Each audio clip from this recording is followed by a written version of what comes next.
Haya maisha wote tunaishi, wote tutakufa, hakuna atakayebaki hai. Sijui kama umenielewa?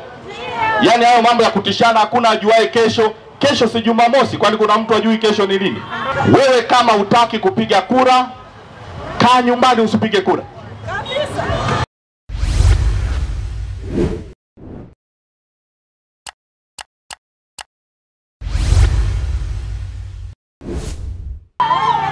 Sasa nataka niwaambie ndugu zanguni,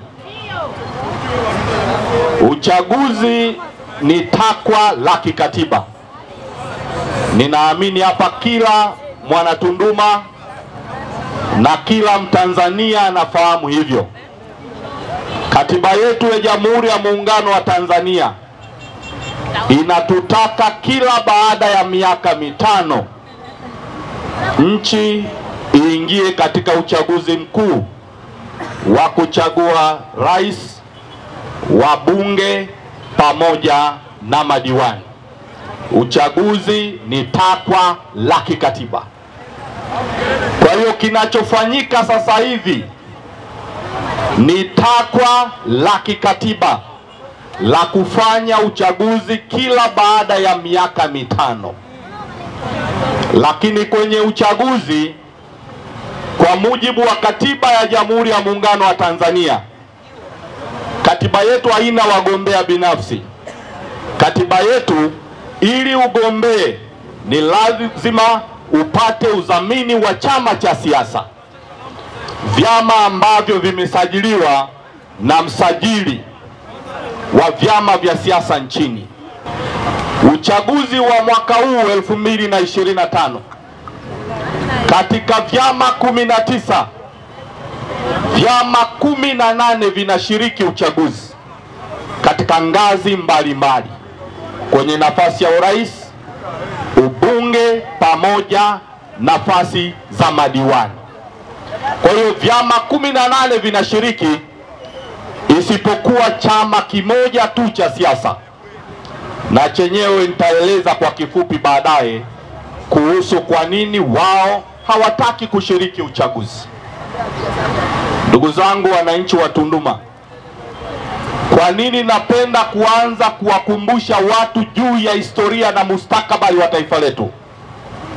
Ni kwa sababu watu wanafikiria kuvuruga amani ya nchi ni jambo jepesi, kama vile kuingia labda msalani unapokuwa umebanwa. Wanafikiri namna hiyo. Wote hapa ni mashahidi. Kila utawala una taratibu zake na uendeshaji wa nchi. Wakati wa Rais Magufuli alitawala kwa staili yake, na Mheshimiwa Rais Mama Samia alipokuwa anaingia madarakani, yeye alikuja na falsafa yake ya 4R, yani R4, ambazo zilikuwa zinatafsirika kwa Kiingereza. Kwa maana R ya kwanza ilisimama kwa maana ya reconciliation, maana yake maridhiano.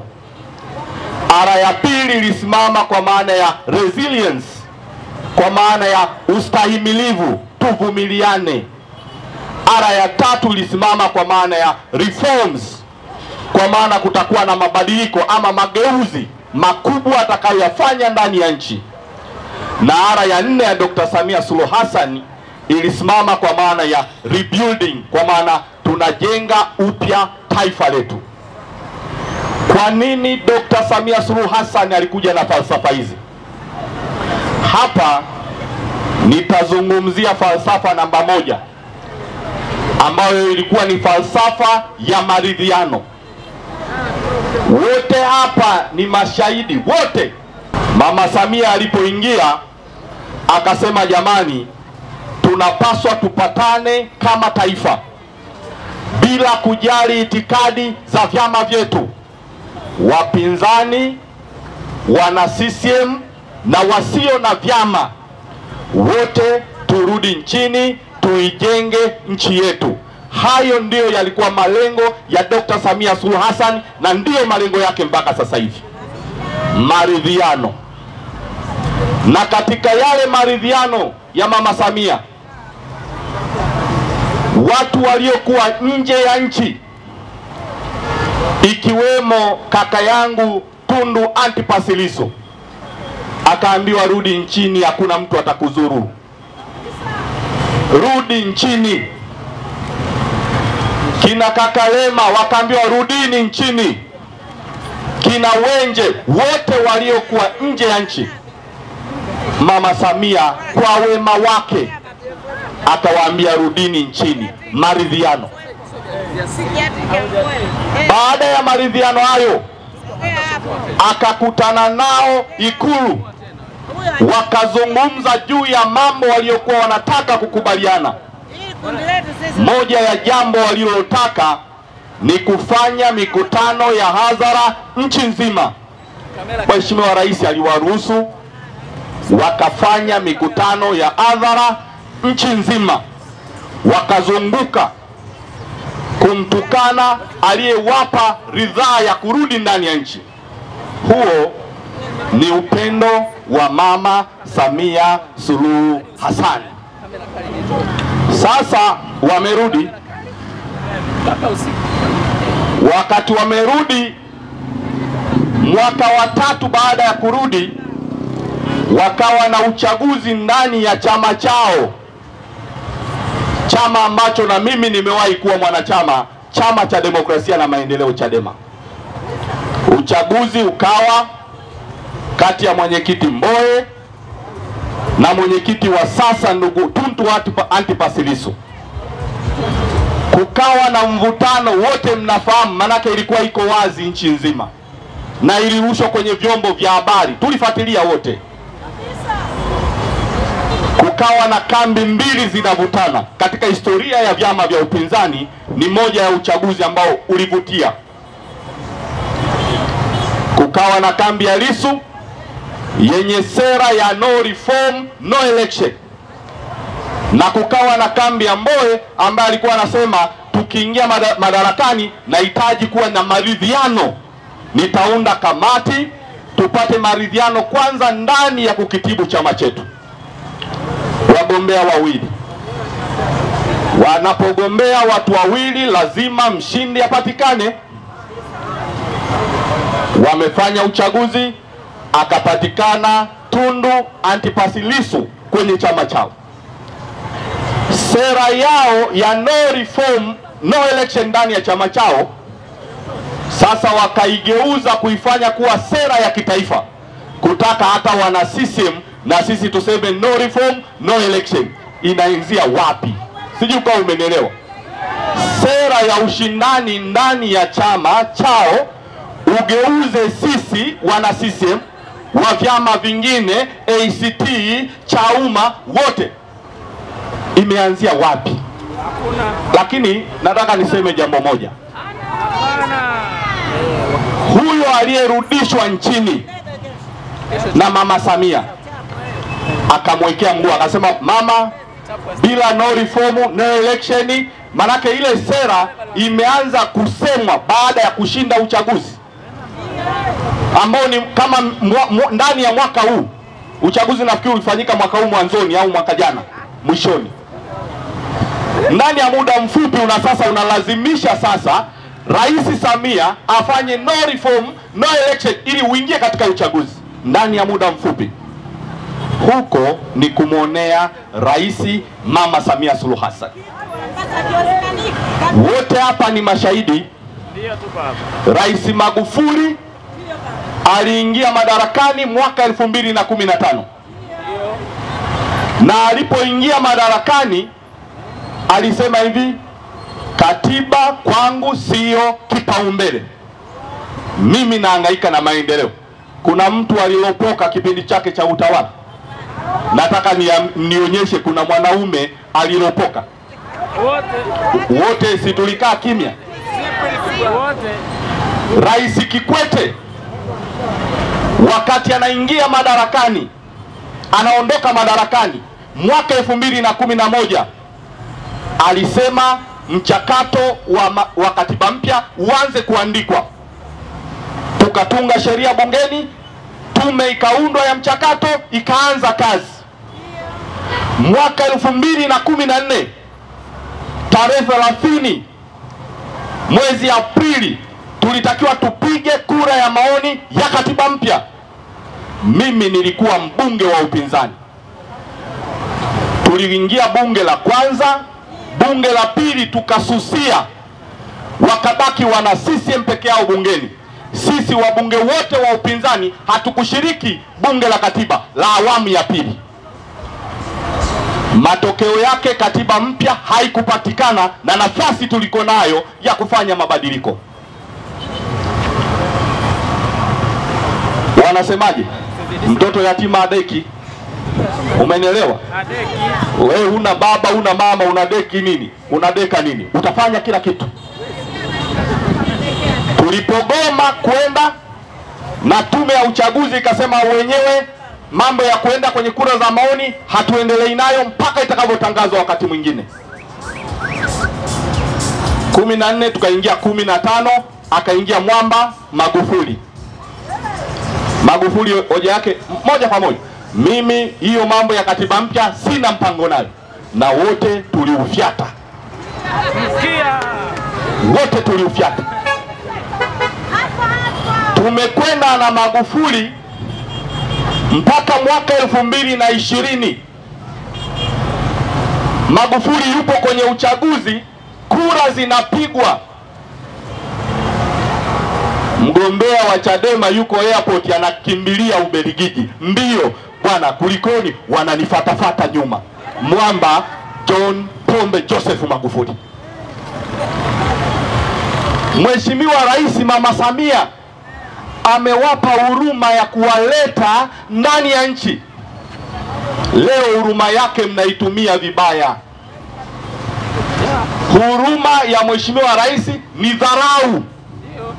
Huwa nawaambia watu siku zote, ukimsaidia mtu siku ya kwanza akikuomba msaada, mtu akija kwangu, Silinde naomba msaada, ukimpa siku ya kwanza atakushukuru na atatambua kwamba ule ni msaada.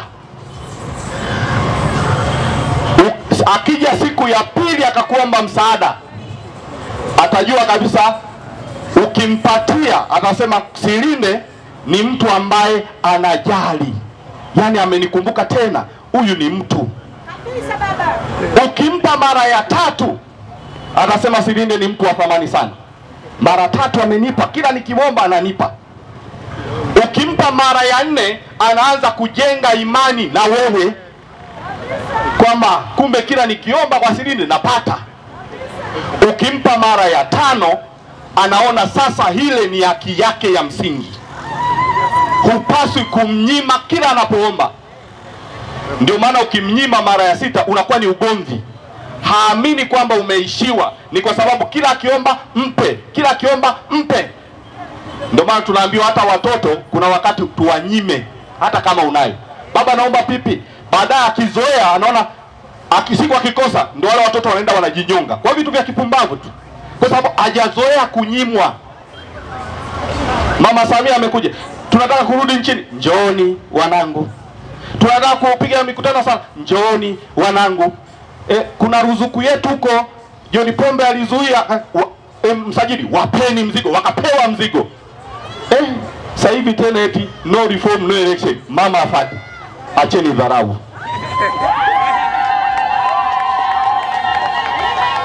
Acheni dharau. Tunaenda kutiki, tunaenda kutiki. Hata kama ni mwanamke, ni rais wa Jamhuri ya Muungano wa Tanzania. Vitu vinaenda kwa utaratibu kabisa. Ndio. Sasa leo mnadanganyana, hatuendi kwenye uchaguzi, na nyinyi mnafahamu uchaguzi ni takwa la kisheria, takwa la kikatiba. Leo tusipofanya uchaguzi hapa, maana yake tumevunja katiba ya Jamhuri ya Muungano wa Tanzania. Yaani hilo ni kosa kubwa zaidi kuliko mambo yenu ya no reform no election. Hebu niambieni leo rais aseme sasa nimewasikiliza watu wa no reform no election, sasa na tunakwenda tunazuia uchaguzi. Mpo tayari tukakae bungeni bila uchaguzi miaka mingine 5? Alafu tuseme tutaendesha huo mchakato wa katiba miaka 10, mtakubali? Wakati mwingine muwe mnafikiri kabla ya kutenda. Kama kuna kosa mmewahi kulifanya ni hili la kususia uchaguzi. Na katika historia ya vyama vya upinzani nchini Afrika, nazungumzia Afrika, mimi naweza nikawaambia Morgan Tsvangirai alikuwa waziri mkuu wa Zimbabwe 2009 mpaka Septemba 13. Morgan Tsvangirai alikuwa anapambana na Comrade Mugabe. Nyinyi mnafahamu kosa alilolifanya, alikwenda akasusia uchaguzi. Tumemzika akiwa kapuku, na chama chake kikafa, kagawanyika mara mbili. Ikawepo MDC chini ya Nelson Chamisa, kukawepo vile vile na MDC-T, kwa maana Tsvangirai akaweka ya kwake yenyewe, kwa sababu ni uamuzi ambao ni uamuzi hauleti tija. Maalim Seif hapa, nyinyi wote ni mashahidi, alishasusia uchaguzi. Wabunge wa kafu wakiwa 54 na wabunge wa CCM wakiwa 54, nusu kwa nusu. Alikaa benchi miaka 5. Aliporudi mwaka 2020, kabla ya kufariki 21, alikuwa na wabunge 4 na yeye makamu wa rais, na aliingia, alikubali kuunda serikali ya umoja wa kitaifa, kwa sababu aligundua alifanya makosa. Makosa ya namna hii aliyafanya Kizza Besigye wa Uganda pale. Leo ameibuka mpinzani mwingine Bobi Wine, anafanya siasa pale. Mnakaa humu mnalishana matango poli, no reform, no election, tutakiwasha, tutakiamsha. Unakiamsha na nani? Wapi? Tunduma oye! Kwa nini nayasema haya? Nayasema haya kwa sababu ninaumia ninapoona watu wanaangamia kwa kukosa maarifa. Sasa leo mnakaa kwenye mtandao, mtu yuko Marekani, tukiwashi hapa tuwe kama Nepali, tuwe kama Madagascar. Hivi naomba niulize, leo tukikiamsha hapa, leo tufanye tunakiamsha, wangapi wanaweza kuishi bila kufanya kazi walau mwezi mmoja? Wangapi? Wangapi wanaweza kuishi mwezi mmoja bila nani? Msilogwe kuingia kwenye huo mtego. Mimi ushauri wangu kwa wananchi wa Tunduma, wewe kama hutaki kupiga kura, kaa nyumbani usipige kura. Unataka kumpigia kiongozi, ni haki yako kupiga kura. Ulazimishwi. Uzuri mnaoandikishwa sio lazima wote mjitokeze kupiga kura. Lakini eti wewe kwa sababu mtaki Silinde, basi unataka umzuie na mtu mwingine asimchague Silinde. Hapana. Acha. Haya maisha wote tunaishi, wote tutakufa. Hakuna atakayebaki hai. Sijui kama umenielewa? Yaani hayo mambo ya kutishana, hakuna ajuaye kesho. Kesho si Jumamosi, kwani kuna mtu ajui kesho ni lini? Kwa hiyo ndugu zangu wananchi wa Tunduma na mji wa Tunduma na eneo la Kisimani, ambalo ndio moja ya kitovu kikubwa cha siasa za mji huu, kwa sababu hapa panakusanya watu wa kata zote. Mkikaa jadilini kuhusu hatima ya taifa letu, lakini msijadili kuhusu kwamba kuna mtu atakuja kuleta fujo. Hapana, hiyo sio njia sahihi. Hivi mimi ninauliza hivi, mfano una hasira, umekuja umeniua mimi, sawa, umeniua, nimekufa, alafu unapata nini? Furaha yako ni nini? Ukishaniua mimi, usitegemee mwanangu atakuacha. Mwanangu atalipiza, itakuwa ni dhambi ya kizazi. Wote hapa mnafahamu historia ya nchi yetu. Hata wakati tunapata uhuru chini ya Mwalimu Nyerere mwaka 61, uhuru wa Tanganyika ulipatikana kutokana na mazungumzo. Nchi nyingine zilimwaga damu. Kenya, South Africa walimwaga damu. lakini Tanzania tulipata uhuru kwa kuzungumza. Kwa hiyo hakuna kitu kinashindikana Tanzania kwenye mazungumzo. Shida tu inakuwa ni wewe unataka kitu gani kwa wakati gani. Hiyo ndio shida inapotokea. Yani anakuja mtu ametoka huko anataka la kwake leo. Haiwezekani. Lazima tukae, tujadili, tuchambue. Unaweza kuwa unataka la kwako kwa nje ni jema, kwa ndani kumbe umetokea mtego. Kwa nini tusilicheleweshe kidogo? Sasa hiyo mimi nawaomba sana. Nawaomba sana. Shaurianeni huko. Mna watoto, mna wake. Wanaoteseka baada ya sisi kufa asilimia kubwa wanaume ni watoto tunaowaacha na wanawake, wake zetu. Fikiri mara mbili kabla ya kufanya maamuzi ya kipuuzi. Mara mbili fikiri, ili usaidie taifa lako. Tunaelewana jamani?